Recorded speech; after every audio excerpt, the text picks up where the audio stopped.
Okay, so I wanted to make this video here because I wanted to apologize. I try my best here on this channel to get things right. Um, Either the first time, the second time, and the third time. However many times it takes, I want to get this right. And sometimes you misunderstand things, sometimes you misinterpret things. But what matters is that you own it and you correct it. And that's also why I know some of you watch with ad block, but for those of you that don't, that normally see ads here, there's not going to be ads on this video because I'm not going to profit off of the mistake that I already made. I'm not going to make you sit through an ad when this is me making up for a mistake.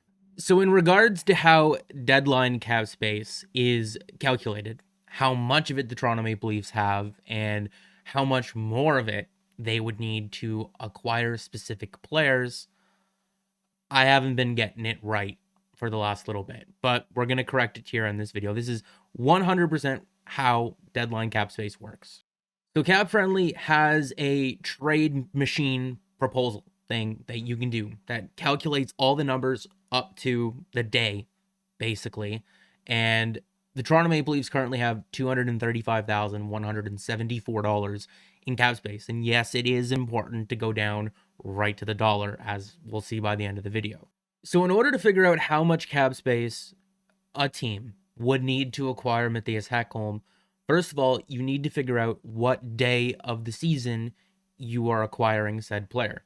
Or if it's easier, how many days are left, including the day that you're on and the last day of the season are left. So at the trade deadline this year, April the 12th until May 8th, which is the end of the season, there are 27 days. So if you want to figure out how much cap space you would need to acquire Matthias Ekholm, you would take his cap hit, his face value cap hit of $3.75 million, and divide it by how many days there are in the regular season. So this year there's 116 days. So $3.75 million divided by 116 gets you the daily amount of cap space that you need to have to afford this player.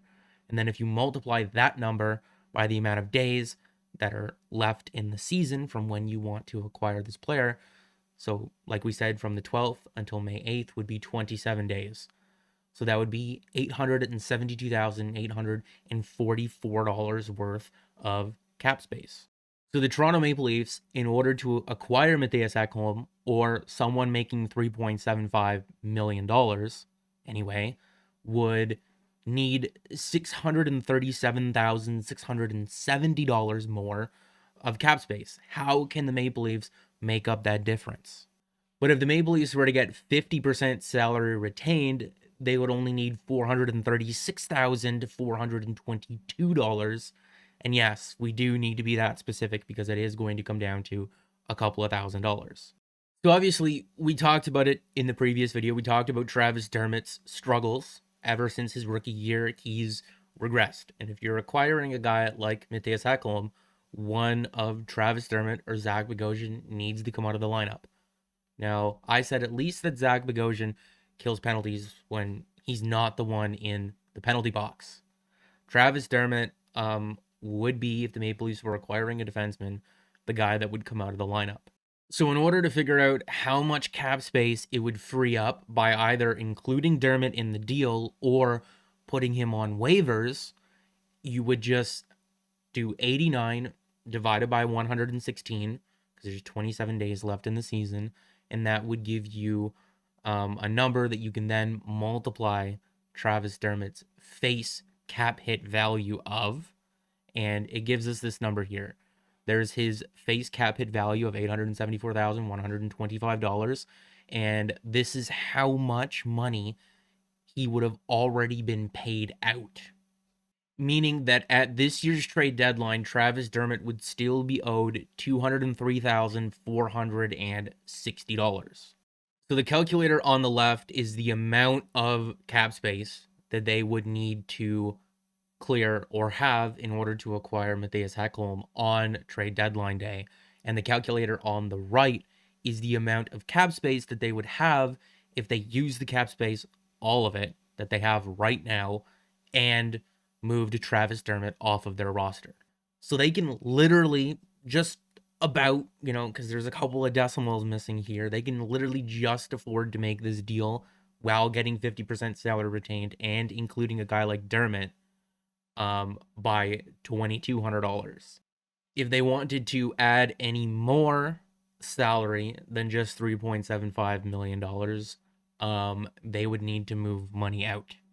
Which is why, if you're looking at other defensemen that I talked about, because I still remain on the point that they need another defenseman over another forward, because I would like to see them call up Nick Robertson. And as a couple of you pointed out in the comment section, he's currently injured, but he's not expected to be injured for long. I would like to see him called up and given a chance to show if he can be the forward that they're looking for or not. And if he can be, that's great, because he only makes $821K against the cap. Which is why, if you're looking at the other defensive options that I mentioned in the video, which will be put back up onto the channel, I've just made it private in the meantime while the incorrect part of the video is being edited out. If you're looking at a guy like John Merrill, who makes 925 grand, or a guy like Jamie Alexiak, who makes $2.137 million against the salary cap, I would much prefer these guys over a guy like Ekholm, who's reportedly going to cost you a first round pick, an elite prospect, and something else. With Alexiak and Merrill, you're not getting as good of a player as I've showed in that video. Obviously, Ekholm is better, but I just want a defenseman that is good enough that we can move into the top four, so that if one of Jake Muzzin or TJ Brody get hurt, we don't have to see Dermott slide up or Bogosian slide up or Martin Marincin called up to kill penalties in the playoffs. And guys like John Merrill and Jamie Alexiak, if you needed them to slide up in the lineup to play in your top four, they can do it. And if they're playing on your bottom pairing, they're more than likely crushing the competition, because right now, with their respective teams, they're currently playing in tougher minutes. And of course, in the video that I made a couple of days ago talking about possibly being able to place Frederik Andersen on LTIR due to his injury, because we want him back at 100%. If it's going to take him a month or a month and a half to do so, then by all means, take your time, Fred. But placing him on LTIR is betting that his timetable or his timeline to return is also going to align with the end of the season, much like the Tampa Bay Lightning and Nikita Kucherov are kind of doing with his hip injury. So if you can't rely on that timeline or that timetable syncing up with the end of the season, your real only option is, if you desperately need the cap space, is to deal Frederik Andersen. And if you can't do that and you can't place them on LTIR, the Maple Leafs can make improvements, but they're going to need help from other teams needing salary retention.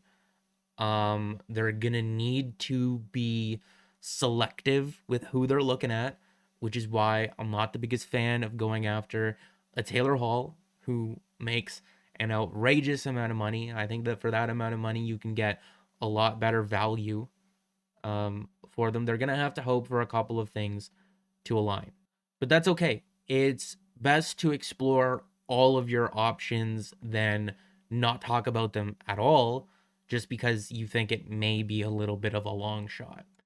So whenever the other video is done processing with YouTube, it will be re-uploaded with the incorrect information removed from it.